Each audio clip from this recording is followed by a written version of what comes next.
Welcome back to another episode of the Fantasy Football Power Hour. My name's A Train Andy Blake. You can find me on Twitter at FFA Train. I'm also on Blue Skies now. FF Andy Blake. So hit me up over there. Give me a follow. Also, love followers on X. Appreciate all of you guys. Also, subscribe to the YouTube channel. Fantasy Football Power Hour. So just getting some stuff up there. This is going to be recorded. Will be up over there. So really appreciate all the love.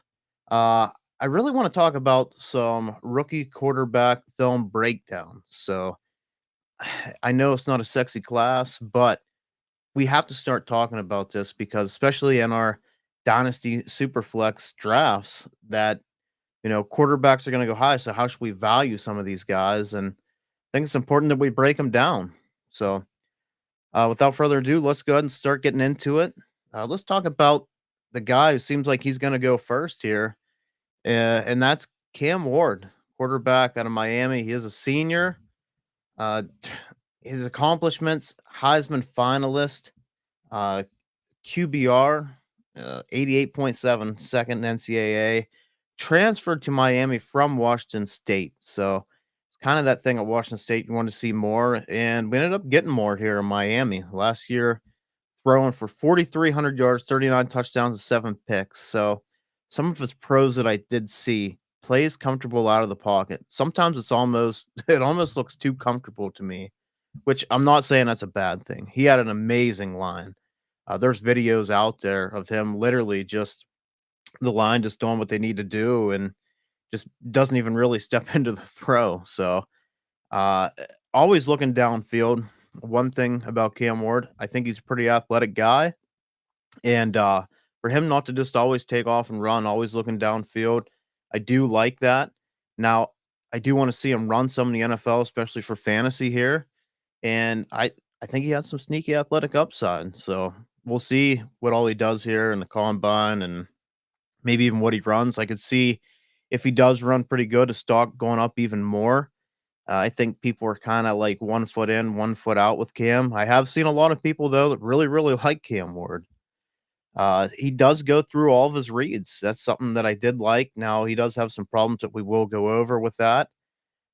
Can create time. We see this with some of the best, right? I mean, we see guys like Patrick Mahomes. I'm not saying he's Patrick Mahomes, but like they do have to run around and create time. Lamar Jackson's amazing at this. I mean, even Jalen Hurts has been showing, that he can move around, not just run. I mean, there's just multiple guys. If you're going to be the elite, you got to have a trait like this. And I think Cam does have this trait. He does have a strong arm too.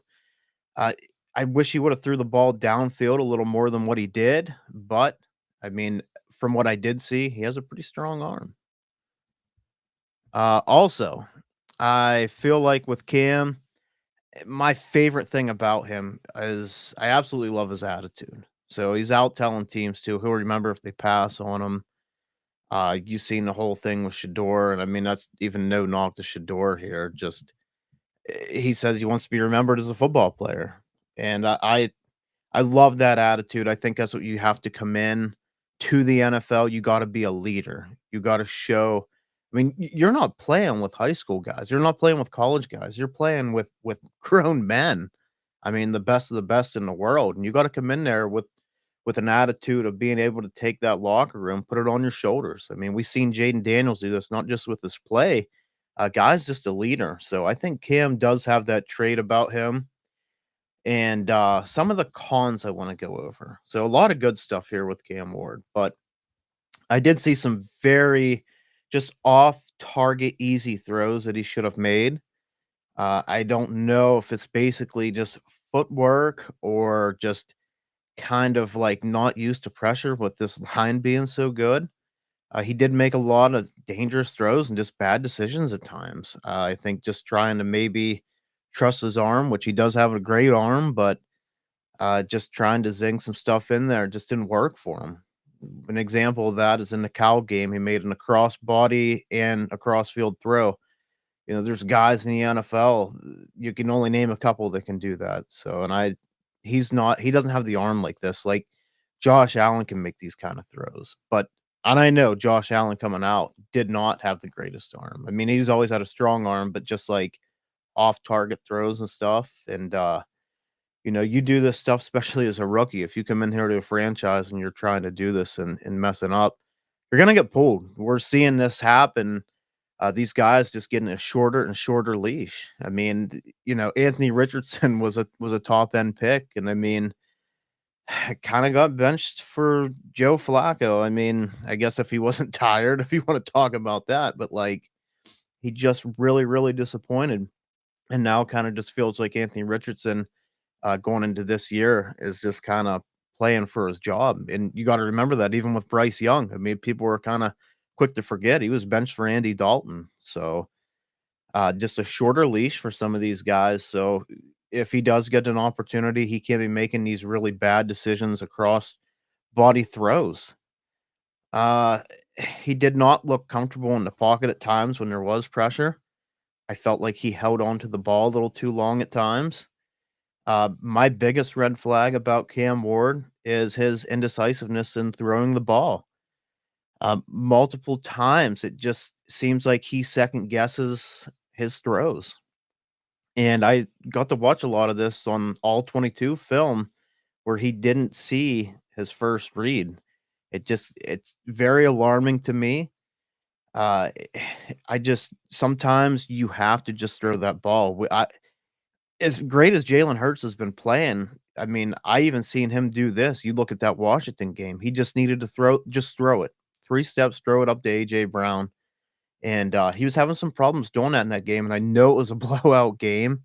Finally, he started to do it, and we seen that, what would happen, and AJ Brown obviously was catching balls, so, something that, Cam really has to get off this. And if he goes to the Titans and he has Calvin Ridley and he has to try to do this, I think he could have a little bit of problems. But if he goes to a place like New York Giants and he has Malik Neighbors, I mean, oh my goodness, I would love that for him. Just get the ball to Malik and let him do his work. So, uh, really, I just kind of worry with that. Is the NFL too fast? Because, like I said, these are the best of the best guys, and it's not going to get any easier. Uh, So, I think for me, I do believe he has some great raw traits and just that athleticism, and I think he's very, very coachable. So, I would I would take every first round quarterback in last year's draft over Cam Ward personally.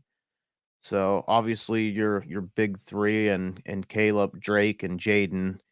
I would take Bo Nix over him. I think Bo Nix has played phenomenal, especially in a Sean Payton offense. And honestly, and I mean, it gets a little close, but I take Michael Penix. I believe in Michael Penix as somebody that has the weapons around him, and I think can definitely have a very solid year. So I would personally take all of them guys, but I do think Cam and Michael Penix are getting pretty close here, but honestly, that's why you should have been trading, late first round picks for Michael Penix last year, as everybody thought it was a blunder pick, but I mean, Penix was a top 10 pick, and I mean, you're getting him in the late first round of super flex drafts, early seconds.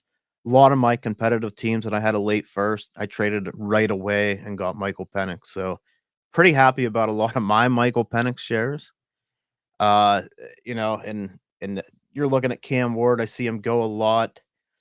Right around that 4 5s, 4 overall, 5 overall spot. So kind of got good value, in my opinion, on a guy like Michael Penix. So going into the next round here, Jalen Milrow Jr. out of Alabama. So some of the good with Jalen, great athlete, rushed for over 700 yards and 20 touchdowns last season. Now we got to remember sacks or negative yards, how many times he was sacked. So what would that really be? College needs to get rid of this whole sacks, negative yards thing. I can't stand it personally. Uh, Jalen is really good at extending his plays. Obviously, Ryan Williams helped him out a ton. He needs an offense that fits him well, like Lamar. I always say this about Lamar. Lamar really started to come on here just later on in his career. obviously, and I just really feel like Baltimore fit Lamar so well that would he been successful as like a Cleveland Brown? I don't know. I mean, I know he's super athletic, but like his arm talent wasn't the greatest coming out. So we really need to see Jalen Milroe go somewhere like this. I just believe he's a real good project player, and I think he's going to get some combine buzz here. So we seen the highs of Milroe in the Georgia game, the lows of Milroe in the Oklahoma game, and the highs were great, and the lows were bad. So some of the cons here, some negatives. Uh, Something that's really alarming for me. So he shows plays with his feet. So what do I mean by this? When his feet are offset, it's a pass. When his feet are close together, it's a run. It's not every play, but it is a lot. So if you want to go watch some of this, watch some Jalen Milroe plays. Now, like I said, not every play. It's quite a few. I'd probably say like 75% or more. So you obviously can't do that. I'm just a regular guy telling film. So, what do you think some of these other offensive, defensive minded coaches are going to see it? I mean, I'm surprised it really hasn't been a thing yet. Maybe it will eventually. Honestly, I haven't seen any buzz about it. Turnovers had 9 fumbles in 2024, so you really got to clean that up. So, everything also is in shotgun. We seen problems when he was under center at the Senior Bowl. Always looks like he wants to run, and he has a lot of bad decisions under pressure. So I think we all want to see Milroe take that step forward and throwing the ball, but unfortunately, he regressed some. Milroe has some inconsistencies that he needs to work on. I do not see him being a first round pick. I know there was a lot of different mock drafts and a lot of respected people. And hey, I mean, if you go back a couple years, Malik Willis, was supposed to be like a top 5 pick, ends up going to the 3rd round of the Titans, so, like, it just you never know, and I mean, that was clean up till draft time. I feel like Milroe is probably more of, like, a 3rd, 4th round player. I mean, especially just off that upside, just being a backup because I do believe with his athleticism, he can go out and win NFL games. I mean, look at a guy like Malik Willis, who obviously Milroe's still way more of an athlete than him. I mean, when Jordan Love went down, he won some games for Green Bay, and I think that's what Milroe's gonna do. And honestly, I mean, I think a good spot for him would be a place like Indianapolis behind a guy like Anthony Richardson, who does get hurt, obviously, and kind of a question mark. And I really think that, he could go in there and maybe even make some competition with him. Now, I do think Anthony Richardson's better than Jalen Milroe, obviously, but I think that would be a nice spot, or even a spot like Baltimore. I think behind Lamar Jackson would be great. He would fit that good. We've seen Tyler Huntley obviously just crash and burn in Miami. Couldn't do anything in that offense, which was really disappointing. And McDaniel did not like kind of move stuff around to make the offense fit him. But Huntley had a lot of success behind Lamar Jackson to where, even me, I thought like, wow, this guy might go somewhere and get paid. Didn't really happen, but I think that would be a nice spot for Milroe as well. And I think Milroe just is what he is, man. He's just a guy that's going to be a backup. So let's talk about this next prospect here, Quinn Ewers, junior out of Texas. So Quinn Ewers, he had some nice throws in the middle of the field. He did win some big games that are high level games. He has a solid release. Uh, when when his reads open, he can make the play. The problem is when the play really breaks down for Ewers.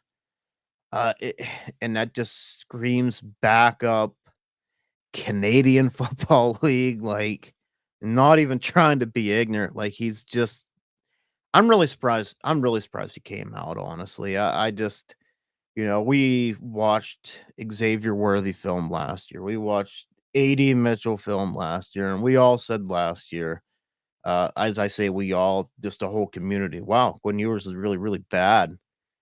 And in my opinion, he didn't look any better this year. I know there was a little bit of buzz behind Ewers. We're going to talk about some of his cons here. Multiple times, it's just like his brain shorts out. He just steps up into the pocket, right into pressure, gets sacked. His arm strength, I think he underthrows a ton of deep balls. And honestly, a little bit of my excuse was, well, Xavier Worthy is crazy super fast, right? I mean, 4.2, whatever he ran the record. Who can throw to a guy like that? Well, I mean, he still had some fast guys this year, still underthrows deep balls. I just think that he just has weak arm to throw downfield. He stares down a lot of targets as well. He's a statue in a pocket. He's not athletic. Balls sail on him a ton. His processing issues were really, really alarming to me, especially against some of this tougher competition. Just checks down a lot. And something that he really needs to do and start to learn is let plays develop. And I think that's why we see a ton of these checkdowns. Like, you know, I just feel like whenever pressure comes to him, if he's not jumping up in the pocket to get sacked, he's going to check it down. So, really, I was really, really disappointed in his film. But, he is actually 8 out of 8 in my quarterback scouted, dead last here, so really disappointed in Quinn Ewers and just completely off my radar personally, and you gotta remember, this is, a weaker draft class for quarterbacks. So, let's go to the new buzz guy here, and he got a lot of buzz here after the Senior Bowl, and yes, it's Jaxon Dart, senior out of Ole Miss. So some of the goods with Jackson here. He has a super strong arm, good size at 6'2", 225-pound frame. He's not afraid to stand in the pocket and take a hit. He's a good rhythm player. So what do I mean by that? I feel like, kind of like an up-pace offense, Jackson Dart really excels. So kind of an offense, maybe 2-minute type drill, hurry up. You get this guy in a rhythm. He can take some shots and he can definitely get the ball down there. So I think that's one of my favorite traits about Jackson Dart, to be honest. But I do think he could be a very successful NFL player if he puts it all together. And he does. He's not a statue either. He does have some athletic ability, not super athletic, but for a bigger guy, he's not afraid to pummel somebody. And you don't want to see him take big shots, especially against some of these linebackers and get hurt. But he can move around in the pocket, and he's not afraid to take off. So, another thing that I really, really was impressed with Jackson Dart, some of these back shoulder throws. And, kinda what that reminds me of is back in the day with Ben Roethlisberger, some of these back shoulder throws he made to AB, some of these other guys that he was a master at it, and it seems like Jackson Dart's pretty good at it as well. And, just I feel like that's so important in the NFL. Now, some of that might even be hard to show off at a place like the Senior Bowl because you're trying to get used to how fast these guys are, what they're doing, and I mean, that's something that we don't take into consideration enough, that, like, we really gotta think, like, "Wow, they've never worked with this, this wide receiver, this tight end before." So, you mainly I seen a lot of that in Old Miss games, and, I think a good I would really like the Steelers took Jackson Dart, to be honest. I think he's a bit of a project player, so I feel like maybe year 1 isn't it for Jackson Dart, but maybe, like, a year 2 going into year 3, but that's just a problem with these coaches. How long are they gonna let them develop? Is it even gonna be later into the season? Now, saying that, Jackson Dart does have some cons on him. I thought he had a little bit of a slower release, and sometimes he was a little bit slow paced in the pocket, almost indecisive. Do I want to throw? Do I want to run? Sometimes you've got to really, know when, like understand the defense and see if them linebackers drop back, take off, get that yardage. I mean, Bo Nix is great at this. He came into Denver and really, really excelled at he knows when Bo knows when to go. So he just doesn't look comfortable at times in the pocket, saying that, and I think I think a big thing with Jackson Dart is he just needs to, like, sometimes just let it loose. Like, as I say, he's a rhythm player. Like, don't be afraid don't be afraid to make mistakes. And, I think he has a lot of good traits. So, a couple other bad ones, though. It seems like balls were tipped at the line a little bit more than I would like to see, especially for somebody, that's 6'2". Eh, and that's kind of a problem, so I think he's gonna have to work on getting a good pump fake or something going, but that kind of stuff can definitely be fixed at the next level. So he also came up underwhelming in some big games. I like to see guys go out like he was killing some of these small colleges, like but some of like the LSU game, 284 touchdown to pick, Georgia 199, so failed to even reach 200 yards, touchdown to pick. But again, if we look at the bigger picture here, I do think in the right system, he could have some success. So he has some really nice, like just arm just kind of like just a way that he can release it, like arm angles, I guess is the word I want to say here. Uh, we seen it in the drills with no pressures on ones, and that's kind of thing with the Senior Bowl is kind of meant for the offense. So whenever he's just showing off his pure arm abilities, it honestly doesn't surprise me that he's a Senior Bowl riser. So it's more like the pressure with him sometimes, and that's something that he's gonna have to get a little more comfortable in that pocket. And I know he's not afraid to take hits, but you're gonna have to find different ways to move around and get the ball out. So I do see some nice traits. I don't think I still don't think he's a first round pick. And that's my opinion that I don't think he is. He is my quarterback too, though. He is right behind Cam Ward. Now I don't want to say right behind, but I think Cam Ward's significantly a little bit better than Jackson Dart. But I think he's my number 2 guy here, and that's we're gonna see where he goes. I think he's probably a second round pick. So, that being said, did the Giants not get Cam Ward and maybe take a shot in a second? There's a lot of teams out there, and we're gonna have to wait and see what happens with free agency too.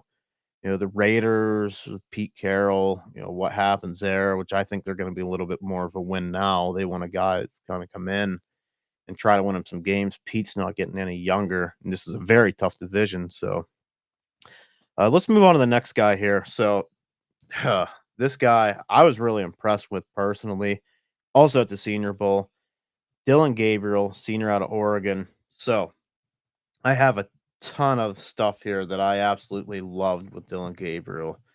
And starting out, accurate, very good when he gets his feet set. He's more athletic than what a lot of people think, too. At a 50-yard run for a touchdown against Oregon State, very quick release, feels pressure well, scans the field very well. Got to remember, Oregon, I believe he only lost one game, and that was the Ohio State game that was played the second time. So, I mean, just a lot of success here in Oregon, just as of late, too.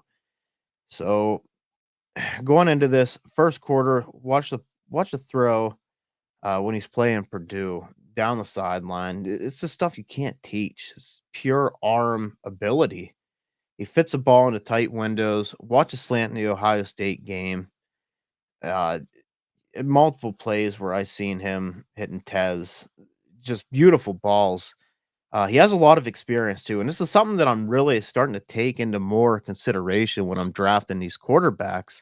He's played 64 games since 2019, which does suck. Dylan Gabriel is a little bit older here, but uh, has that experience, and I think that goes a long way to the next level in the NFL, especially as I've mentioned multiple times already with this short leash. So He has a good pump fake, real good footwork, steps up in the pocket well, throws outside the numbers really well. As I mentioned, a guy like yours that throws in the middle of the field all the time. Middle of the field are much easier throws. These outside balls, you know, that's where you're gonna have to throw a lot in the NFL, and he can make these throws. Very nice deep ball too. Creates time with his legs, let his receivers in stride. I mean, that's something too that like you go to a Shanahan offense, like a guy like Brock Purdy, hitting guys like Debo in stride, that makes a difference whenever you can hit them in stride and they don't have to slow up. I mean, it's a difference of an 8-yard second and 2, or it might be an 80-yard touchdown. So, some of the cons with Dylan Gabriel. I wanna see him on a West Coast team. So, as I say this, I think he's a little bit more team dependent. Uh, he is on the smaller side. They have him listed at 6 foot, maybe. I don't think he's 6 foot, and that's a big problem, and only 200 pounds is even 200 pounds. We'll see, obviously, his size and measurements, when he goes into the combine, when everything's completely official. So, you're kinda betting on an outlier. A big reason why I was out on Bryce Young coming into his rookie year, and, that's a big one for me. So we're gonna have to see where he goes. Had a broken left clavicle he suffered in 2021. He didn't have to have surgery, so that's a good thing, but still sucks. He's a left-handed quarterback, breaking that clavicle. He's 24 years old, but he will be 25 into next season in December. So again, as I brought up that age, gonna be 25 in his rookie year, but I mean, I think it's safe to say I don't think Dylan Gabriel's the next Michael Vick or anything like that, but I do think he has a little bit of talent here. Uh, Paul's getting batted down at the line, especially in that Ohio State game, the New Year's, I believe it was a New Year's Day game, the one they lost, but a ton were batted down at the line, and obviously that's what's gonna happen with the guy that's smaller, like Dylan Gabriel. Great O-line, so he wasn't under a lot of pressure. As I say with some of these other guys, like, "Oh, yeah, they didn't look great under pressure." Well, Gabriel didn't see a ton of pressure either, so, like, I don't wanna you don't wanna knock him, but at the same time, like, gotta make sure you take that into consideration on where he goes as well. And lastly here, supposedly threw a ball 74.9 mile per hour. I really, really don't think so, but he does have a strong arm, and I don't think a lot of people understand, how strong it is, which, again, I'm sure he's gonna well, maybe he won't participate at that in the combine, but I'd like to see what it is. So I really like Gabriel's tape a lot. I don't know if it's his experience mixed in with an offense that fits him so well. I'm surprised that we haven't heard more about Dylan Gabriel. I do understand that he is an outlier being small. My favorite landing spots, again, these West Coast teams like the Rams, the Seahawks. I'd like him with the Raiders with Pete Carroll. I'm keeping my eye on to see where he goes here. I'm gonna just kind of let the NFL help me where to rank him because tape wise, he's my number 2 guy on tape. I really, really like this cape. Now, as I say that, he's my number 4 guy, though. I can't put him at 2 just because it does not seem like the NFL values him, and I'm not saying he's gonna be great. All as I think here, uh, I think he's just a player I'm gonna really watch. I really wanna see where he goes, and if he gets that chance, it could really work out for him.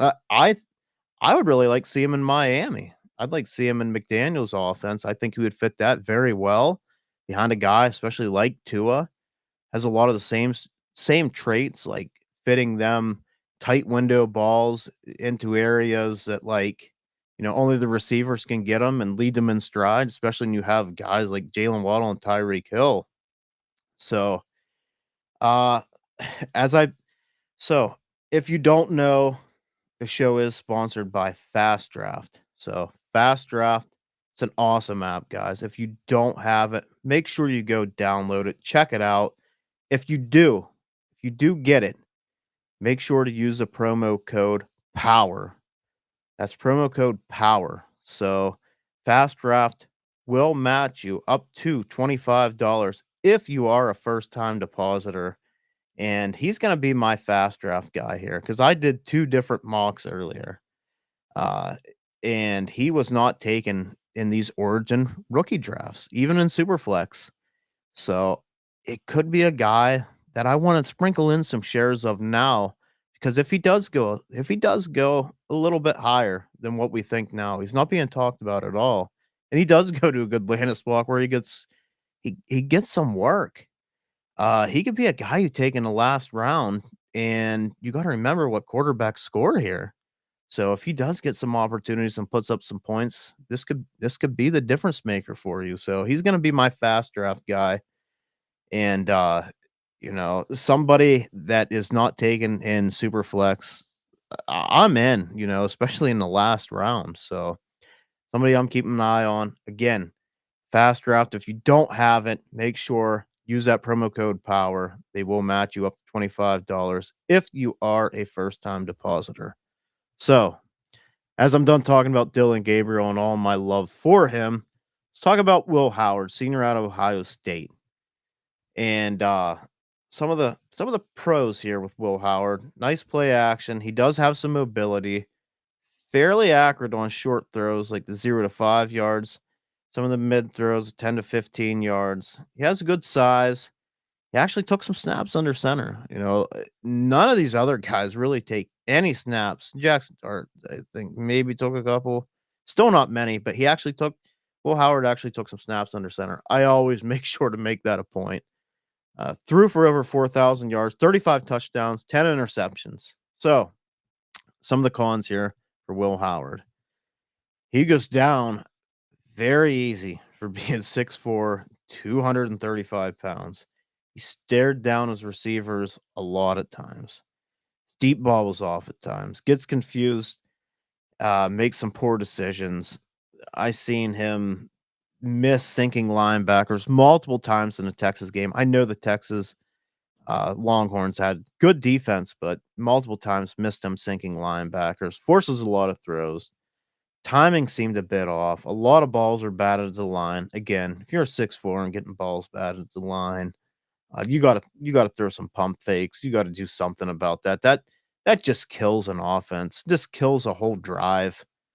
Can have some success with a big supporting cast, obviously. Uh, he's clumsy. Seen him Danny Dimes it multiple times. Is looking like a bobblehead out there, taking off running. Uh, got rattled big time in the Penn State game. Missed multiple long touchdown passes under pressure, threw an interception in the first couple plays of the game. So I think a big thing here that really helped Will Howard was this Ohio State this Ohio State running back group and Quinshon Judkins and Travion Henderson. So if it wasn't for them, I think Ohio State would have been pretty damn bad, actually. I came away really disappointed with Will Howard. I believe he's a complete bridge guy at best. And just Will Howard's another guy completely off my radar. Really sucks because I like whenever I see some of these bigger quarterbacks like Howard, and obviously Jaxon Dart. And whenever their tape's that bad, it just sucks. Let's go to the next guy here. Kyle McCord, senior at Syracuse. So did play at Ohio State, obviously, transferred to Syracuse. So some of the things I seen with Kyle McCord here at Syracuse, he scanned the field pretty well. He plays well in structure. He fit the Syracuse offense very, very well. It's actually really surprised with Kyle McCord because watching Kyle McCord at Ohio State throwing to Marvin Harrison looked really bad. So he did a good job with timing routes here. Good job on the hard count. Most passing yards in college football. So I don't know. This surprised me when I did this research that he actually, had that many passing yards. He had 4,779, but had over 100 more attempts than second. He did find some ways to win big games. He beat 23 ranked Georgia Tech, 25 ranked UNLV, and Cam Ward, who should be the Number one quarterback going in this draft, number six, Miami. But some of his cons, he had a slow release, statue player, not athletic at all, makes a lot of dangerous throws.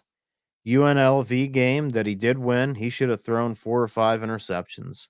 In the Pitt game, he did have 5 interceptions, so, just them dangerous throws where, again, if guy like Kyle McCord gets out of structure, this is kind of what you get, and it's not pretty. A lot of low A dot throws. So I think what happened at Ohio State compared to Syracuse is just the level of competition. I think, playing some of these bigger schools, he just struggled and then still having a supporting cast like he did at Ohio State. But I'm really, still really happy for Kyle McCord that, he used this transfer portal to his advantage. The guy that everybody wrote off. Now, for Dynasty, I don't want him. I value him as a fringe backup, bridge type player. I do see some good with him, but there's still a lot of holes in McCord's game. But, this is somebody that in later in your drafts, if he is in the fifth round, you take a dart throw on him. I do see some of these guys that do gain value. Say he goes to the Rams, Stafford goes down, he gets a call. Maybe you get a second round pick for him. I'm fine with that. I think that's where you take advantage with guys like Kyle McCord, but completely as I want him on my roster, no, I just don't think he's ever gonna amount to anything that I really need to use. I'd rather just use him as a piece or a throw-in piece to get a different pick. Again, these are moves that I like to make. If say he goes in the fifth round, you use Kyle McCord, say, hey, if you can't get a second, if he's named a starter at some point somewhere, I'll give you Kyle McCord in my third, or I'd even give like if you're like 212 to go even to the mid second, I'll give you my 212 and Kyle McCord to get 2-5. Stuff like that. That's where I value a guy like Kyle McCord. Uh let's go here to Shedeur Sanders, senior, Colorado. So this is somebody that I feel like the community's a little bit everywhere with. I see, well-respected analysts and shows have Shedeur Sanders as their number one quarterback. I see a lot of shows have him number two and number three. I don't think I've seen any four, but right, just a little bit of everywhere. So I see multiple throws where he stepped up in the pocket, made on target throws, scanned the field well. He's a player that can create time. Uh, does take some tough shots, led the Big 12 in pass touchdowns, was a Heisman finalist, threw for 4,100 yards, 37 touchdowns, 10 interceptions last year. So that's my main pros with him, and that's not very much. Some of his cons, he took 42 sacks last year. He's indecisive at times. Should I run? Should I throw? Had some time created throws that were very, very dangerous. Does some real head scratching plays. I went back, watched the Texas Tech game. He dropped back 15 yards without pressure, held onto the ball, and took a sack. That is stuff that just it's gonna drive a coach crazy. And I just I right there, he just took a big red flag for me. Uh, he does have some arm strength concerns, in my opinion. I've seen a lot of screens, a lot of, low A dot throws. Again, he didn't have the best line, but in that might lead to a lot of these low A dot throws. Some of his inconsistencies, I went and watched the Kansas State game, throws a shuffle pass, not to take a sack. You love to see that. Throws a nice 40-yard pass, and then the next play, interception right to the safety. Uh, he just kind of, unlike Jaxon Dart, doesn't really get into that rhythm, that whole, like, just everything's working to your advantage. I just feel like he is so hot and cold at times. Took nothing under center. Not near as athletic as I hoped for. As much as, I don't even care what he runs. I see him on the field, and I don't think he was as fast or as shifty as what I was hoping for because pre-film, he was my quarterback one because I was like, "Oh, man, he's really athletic." This is what I love for dynasty fantasy football. I love these running quarterbacks, but, just really, really underwhelmed there for me. So, I don't like his attitude. I'm not playing for certain teams. In my opinion, I don't think he's good enough to be saying that. And I don't like that anyways. Like, I think he's a player personally. He could fall some. I don't think he's locked and loaded first round pick. I said this before the alerts came out on Sleeper about it. I don't like that. Multiple times dropping back that far. The maturity issues, blame the O line publicly, exit a game early. You're supposed to be a leader, and like I said before, you gotta come out, you gotta show these guys, hey, I know you guys are men here, but like this is my team. Be I wanna be the guy that's a go-to guy, and obviously you are. You're gonna have to make these hard throws. You're gonna have to make these reads and continue to move chains and try to win the game. And I don't see that leadership in him, and that's a big difference with him and Cam Ward because I think Cam Ward is that leader. I came away really disappointed in Shedeur's film breakdown here. I've said it before. I think him falling out of the first round, you know, would not shock me, and we'll see.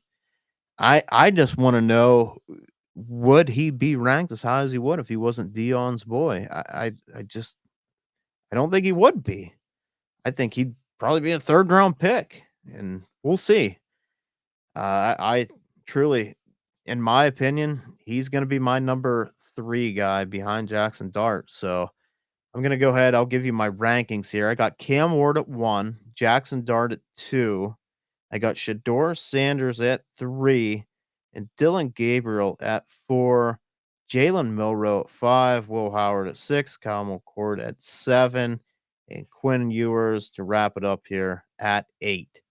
So you kinda a big thing with me, I honestly like Dylan Gabriel's film better than I did Shedeur Sanders, but again, you look at some, just the outlierness of Dylan Gabriel and just you're seeing some of the NFL, just scouts that really aren't talking him up, so you gotta take that in consideration with your rankings, you can't go wild here, but even though he's a sleeper guy, you gotta rank him.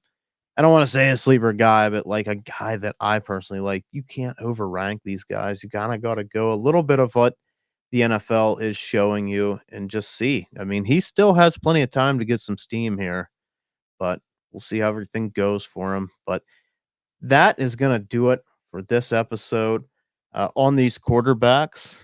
Again, it's just really important to get these out, so that way you can kinda see where you wanna value some of these picks. I mean, could you trade, your first where you need a quarterback and go out and even if you got obviously you're gonna have to give more, but like it's your opportunity to go buy guys like Brock Purdy. Like I'm a big Brock Purdy guy. That's not a sexy name, but just always kind of gets the job done. And I mean, he's gonna get signed here in San Francisco. So like I would easily trade Cam Ward for Brock Purdy. I'd trade Cam Ward. I'd trade my second. I mean, I would trade more, put more on that to go get. I'd trade Cam Ward and my first next year to go out and get Brock. I mean, these are moves I think you can do, and we want to see where they're ranked and, value these guys. But uh, I think we're gonna go ahead. I think we're gonna get into running backs next. I'm really excited about these running backs. I was gonna do receivers, but this is a running back class that I think could change a lot of scenery for guys. It's definitely probably gonna weed out some of these older backs. And it's always nice to get a just new blood into the NFL here, especially at running back, because like we've been hanging on to some of these guys, and I mean they're not sexy names, but they've been getting the job done. But this could be the year, where guys like we even seen Kareem Hunt kind of take off a little bit. but absolutely no value. Everybody thought it was Carson Steele. Hopefully you listened and you didn't fall for the trap guy. Carson Steele, I think it was, but there's no way, no way. But that's gonna do it for this show, guys. If you enjoyed everything, please follow on Spotify, Apple Pod. There's all kinds of platforms out there. Give me a follow. Uh, if you enjoy the content, I appreciate all 5 stars, downloads, everything. Uh, just really, really love getting this kind of content out here. And give me a follow on Twitter, Blue Skies, YouTube. Just appreciate everything. Subscribe, like, and we will see you next week here on the Fantasy Football Power Hour.